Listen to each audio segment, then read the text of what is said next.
Jhunjhunwala.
Good to share this stage with amazing gentlemen who are here to give us insights into the route that we need to take to ensure that we handle this climate crisis that is looming ahead of us properly.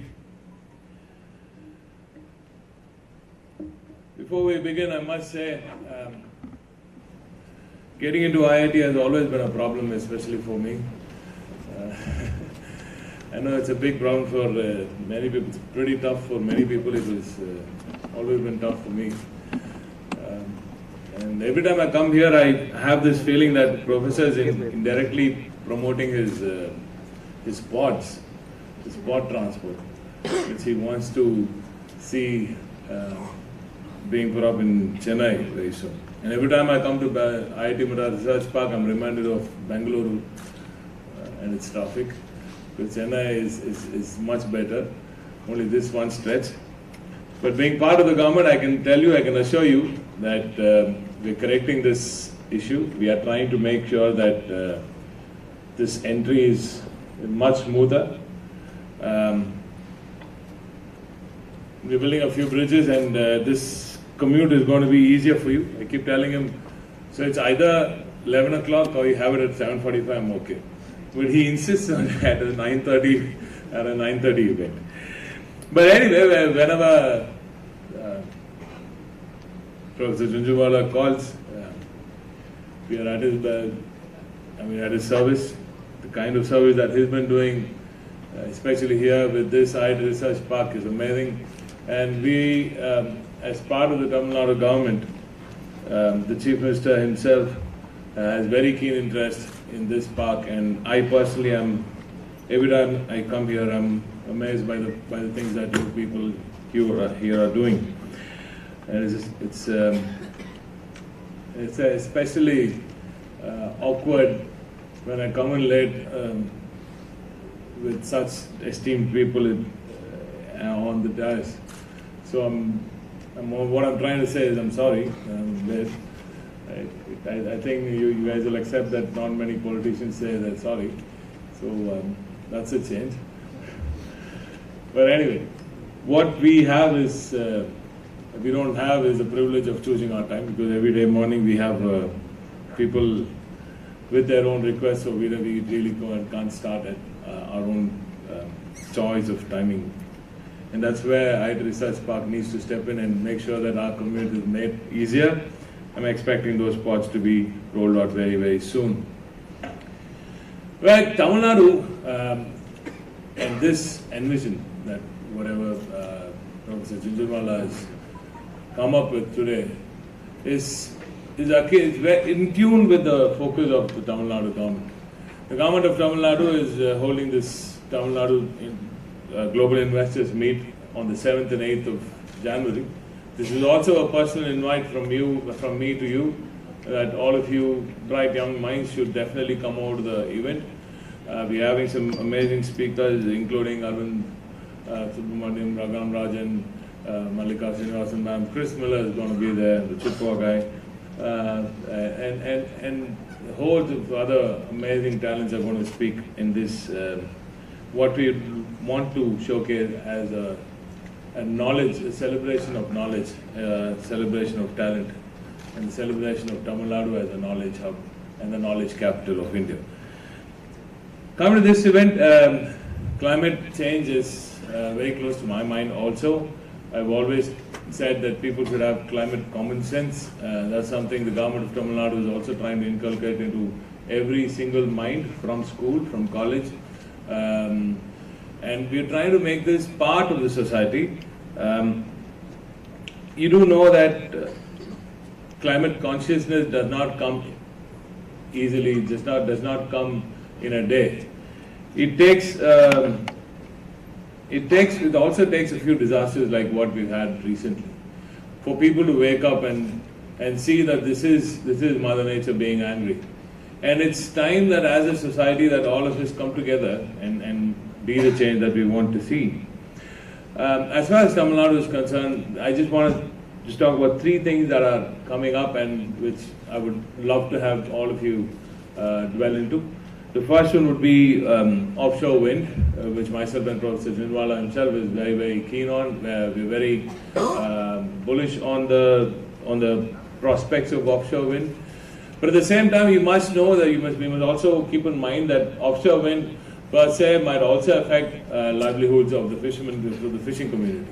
So it's very key that we balance this very properly. The Government of India has already come out of the tender for about 7,000 megawatts of offshore wind. The Tamil Nadu coast, as you know, one of the biggest, longest coast in India, and one of the most blessed with wind energy. We have close to about 60-70 gig of wind potential, various estimates. Right now we are looking at a 10 gig of initial deployment. But the deployment, I personally am worried that it might lead to cables running over coral reefs in the south of Tamil Nadu, just off the coast of Tamil Nadu. I would describe myself as a bit of an eco warrior. I love the forest. I stay in the forest. I've been in the forest all my life. I do a bit of diving also, but then when you get to see nature up close and you see that there could be something going wrong with it because of your of the greed of humankind, you need to be very cautious about your step. And when you're blessed with being in the chair where you can make the change, I think that gives me that extra push to make sure that we don't take that wrong step. Just because it's available, it's not written that we must take it. We must ensure that we share it properly with nature. I would definitely not like to see the offshore cables running over and messing up the coral reefs of South Tamil Nadu. So there's a problem that you guys have to share and quickly come up with a solution for minimizing that effect and probably looking at other ways to do it.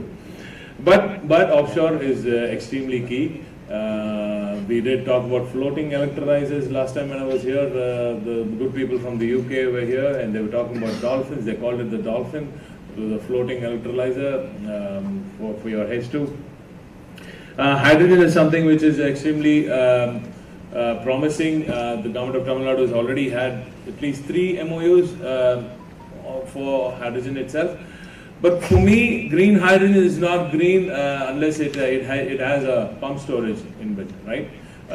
When you could have all the green energy, you could have all the solar, all the wind available, but then it's only during that particular period of the day or particular period of the year. So you would definitely need pump storage, especially close slope, I would say.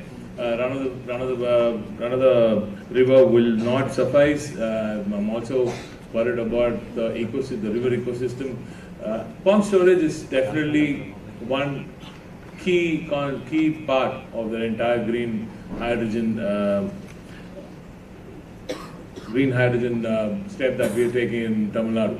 So, but then when you look at pump storage, where are you going to pump that water up to? There's only so much of elevated spaces available in Tamil Nadu. We can't do it in, say, ATR, Adithanar Tiger Reserve is a definite no-go zone, right? And any of the Western Ghats. Western Ghats is one of our best protected zones. We really can't do that there. And we have a bit of a Eastern Ghats locations, few of them which are okay. The Tanjatco has identified about 15 locations, I'm told, but I'm not too comfortable with many of them. So these are all things that all of you bright minds must come up with. We need solutions for this. Pump storage is key, but where do we pump the water to? And how do we do this without affecting the environment? So that's another thing that I'm going to put out there for you to dwell upon. And the next one, and the last one that I would want to talk about is, as I said, climate common sense.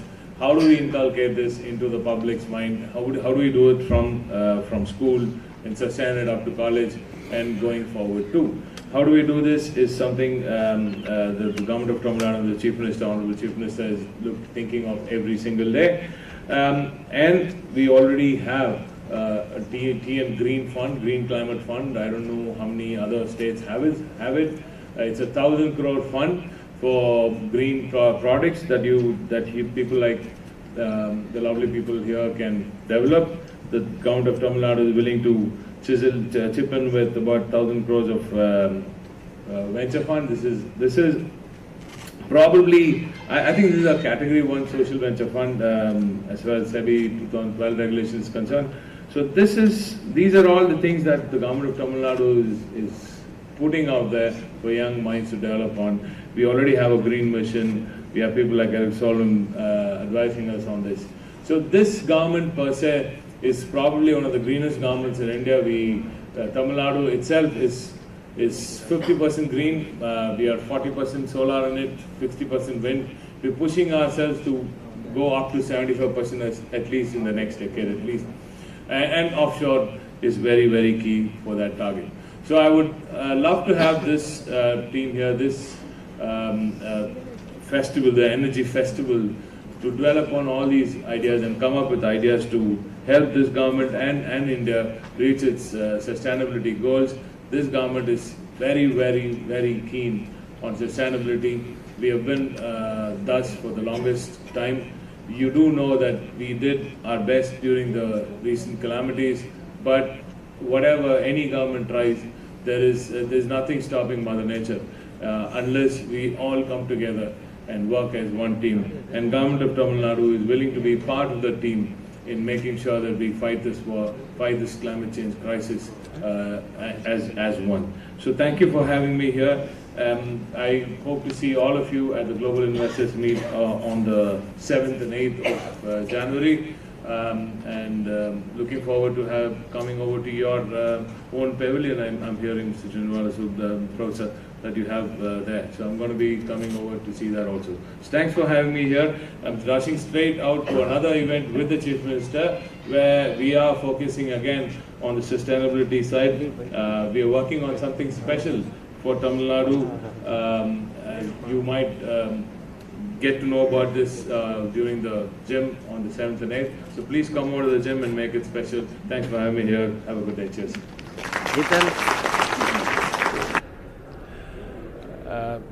IIT research park இன்று வந்து சென்னையில் 2 நாள் கருத்தரங்கம் envision என்ற பெயரில் climate change குறித்த ஒரு கருத்தரங்கத்தை நடத்தவிருக்கிறார்கள். இன்று அதற்கான துவக்க விழாவில் கலந்து கொண்டுள்ளேன். மிக சிறப்பாக 2 நாட்கள் நடக்கவிருக்கும் இந்த கருத்தரங்கில் பல்வேறு புதிய கருத்துக்கள் வரும் என்று நான் நம்புகிறேன். மிக முக்கியமான கருத்தரங்கம். ஐஐடி ரிசர்ச் பார்க் வந்து தொடர்ந்து பல்வேறு புதிய முயற்சிகளில் இறங்கி வருகிறது. அதில் அனைத்திலும் தமிழ்நாடு அரசு முழுமையாக அவர்களுக்கு துணை நின்று வருகிறது. நிச்சயமாக மாண்புமிகு முதலமைச்சர் அவர்களின் எண்ண ஓட்டங்களுக்கு ஏற்ப கிளைமேட் சேஞ்சில் சஸ்டைனபிலிட்டி சைடில் நம்ம நிறைய புதிய முயற்சிகளில் இறங்கிட்டு இருக்கோம். அதில் ஐஐடி ரிசர்ச் பார்க் வந்து மிகப்பெரிய ஒரு பங்களிக்கும். உலக முதலீட்டாளர் பற்றி நீங்கள் சொல்லியிருந்தீங்க. ஸோ நம்ம இந்த க்ரீன் எனர்ஜி சம்மந்தமாக என்ன மாதிரியான விஷயங்கள் மிகப்பெரிய புஷ் இருக்கும். நீங்கள் என்ன இந்த ஜிம்மில் இந்த முதலீட்டாளர் மாநாட்டில் எது நடந்தாலும் அதில் சஸ்டைனபிலிட்டி பின்னாடி பேக் ஆஃப் த மைண்டில் வச்சுட்டு தான் பண்ணியிருக்கோம். மிக சிறப்பான ஒரு முயற்சி. முதலமைச்சர் அவர்களோட பரவலாக்கப்பட்ட வளர்ச்சிக்கு ஒரு மிகப்பெரிய வெற்றி இந்த குளோபல் இன்வெஸ்டர்ஸ் மீட் நிச்சயமாக தரும். ஜப்பான் நிறுவனங்கள் மேலே ஒரு பெரிய எதிர்பார்ப்பு இருந்துச்சு. முதலமைச்சரே நேரில் போய் வரவேற்பு அந்த அழைப்பெல்லாம் கொடுத்துருந்தாரு. 18 நிறுவனங்கள் வர பங்கேற்கிறதா சொல்லியிருந்தாங்க. இந்த நிலநடுக்க பாதிப்புனால ஜப்பான் நிறுவனங்கள் வருகிறது இல்லை, அதில் ஒரு சில பேர் அதில் பாதிச்சிருக்காங்க. பட் அதனால் ஒன்றும் பிரச்சனை இல்லை, வரும் அப்படின்னு சொல்லியிருக்காங்க. மிகப்பெரிய அங்கே இருந்து ஒரு கவர்னரே வராரு. அதனால் அதுக்கு எந்த பாதிப்பும் இல்லை, நிச்சயமாக வராங்க. இல்லை, எவ்வளோ முதலீடுகள் கிடைக்க வாய்ப்பு இருக்கு? நீங்கள் நினைக்கிறதோட அதிகமாக கிடைக்கும். 1000 கோடி ரூபாய் இந்த கிரேட் பண்ணிக்காங்க. அது ஏற்கனவே அறிவிக்கப்பட்டது, முன்னாடியே அறிவிக்கப்பட்டது. தஞ்சாவூர் விமான நிலையம் என்னோட பர்சனல் தலைவரோட முதலமைச்சரோட பர்சனல் புஷ் இருக்குது. அவர் அன்றைக்கும் கேட்டிருக்காரு. தொடர்ந்து நிச்சயமாக அதற்கான வேலைகள் துரிதமாக செய்யப்பட்டு வெகு விரைவில் தஞ்சாவூரில் விமான நிலையம் நிச்சயமாக எந்த காலத்துலையும் போகிறதுக்கு இல்லை. நமக்கு நம்ம ஏதாவது நம்மளா விட்டால் தான் உண்டு தவிர வேறு எந்த காலத்தையும் முதல்ல இந்தியாவிற்குள் நுழையும் எல்லா முதலீட்டாளர்களும் முதலில் தட்டும் கதவு நமது மாண்புமிகு முதலமைச்சர் அவர்களின் திராவிட அரசின் இந்த கதவை தான் தட்டுகிறார்கள். அங்கே ஏதாவது ரெட் கேட்டகரி அந்த மாதிரி ரொம்ப நம்ம மக்களுக்கு தேவையில்லாத மக்களுக்கு பெரிதும் உதவாத ஒரு சில விஷயங்களாக இருந்தால் அதுக்கு நாம் பெரிய இன்ட்ரெஸ்ட் காட்ட மாட்டோம். இதெல்லாம் நம்ம படித்த இளைஞர்களுக்கு முக்கியமான அவர்களின் தேவைக்கு ஏற்ப வேலைவாய்ப்பை கொடுக்கும் அனைத்து வேலைவாய்ப்புகளுக்கு உருவாக்கும் அனைத்து நிறுவனங்களுக்கும் நம்மளால் முயன்ற எல்லா முயற்சியிலும் இறங்கி நேரடியாக தலைவரை இப்போ நீங்கள் ஜிம்முக்கு அப்புறம் உங்களுக்கே தெரியும் எத்தனை வாட்டி தலைவர் எங்களை நமக்கு முதலமைச்சர் எங்களை எப்படி புஷ் பண்ணி இதை போய் இந்த இன்வெஸ்ட்மெண்ட்டை நீ எடுத்துட்டு வா அப்படின்னு சொல்லி எங்களை ஒட்டுமொத்தமாக புஷ் பண்ணி வாங்கியிருக்கான்றலாம் உங்களுக்கு நல்லா தெரியும். நிச்சயமாக எந்த ஒரு நிறுவனமாக இருந்தாலும் இந்தியாவுக்குள் வரும்போது முதலில் வருவது தமிழ்நாட்டுக்குள்ளே தான். நாம் அதில் சூஸ் பண்ணுறோம் நம்ம பிள்ளைகளுக்கு எது நம்ம தமிழ்நாட்டின் வளர்ச்சி, ஒட்டுமொத்த வளர்ச்சி, அதுவும் குறிப்பாக பரவலாக்கப்பட்ட வளர்ச்சிக்கு எதெல்லாம் தேவையோ அதை எல்லாத்தையும் சூஸ் பண்ணி தான் நம்ம செலக்ட் பண்ணுறோம். அதுதான் தொடர்ந்து சொல்லிகிட்டே இருக்காங்க. மாண்புமிகு முதலமைச்சர்கள் சொல்லிகிட்டே இருக்காங்க. இதுவரைக்கும் அந்த நிதி இன்னும் வழங்கவில்லை. பிரதமர் அவர்களும் வந்தார், அந்த நேரத்திலே அறிவிப்பாங்கன்னு நினச்சோம், அதுவும் வரல. ஸோ தொடர்ந்து கேட்டுட்டு தான் இருப்போம். நிச்சயமாக மாண்புமிகு முதலமைச்சர் அவர்கள் நேற்று அருமை நமது இளைஞரணி செயலாளர் அவர்களும் மாண்புமிகு அமைச்சர் அவர்களும் இளைஞரணி அமைச்சர் அவர்களும் இப்போ டெல்லி போயிருக்கிறாரு. அவரும் பேசுவார்னு நினைக்கிறேன். நிச்சயமாக அன்றைக்கி நிகழ்ச்சிக்கு வந்திருந்த போதே மாண்புமிகு முதலமைச்சர் அவர்களும் வலியுறுத்தினார். உங்களுக்கே நல்லா தெரியும், மேடையில் வலியுறுத்தினார். நிச்சயமாக அதற்கான வேலைகளும் தொடர்ந்து செய்து கொண்டிருக்கிறார். யாராவது ஒருத்தர் சஸ்டெயின்டாக அந்த ஃபோக்கஸ் இருந்துட்டு தான் இருக்குது. நம்ம ஃபாசில் ஃபியூல் சைடு நிறைய போகக்கூடாது, க்ரீன் சைடில் நிறைய போகணுன்றது சஸ்டெயின்டாக நம்மளோட முதலமைச்சரோட உத்தரவு. எனவே இன்னும் சோலார் சைடும் வின் சைடும் நிறைய போகும். சரிங்களா? Thank you meeting. நிறைய வேலைவாய்ப்புகளை நல்ல வேலைவாய்ப்புகளை உருவாக்கக்கூடிய எல்லா செக்டர்லையும் நிச்சயமாக வரும்.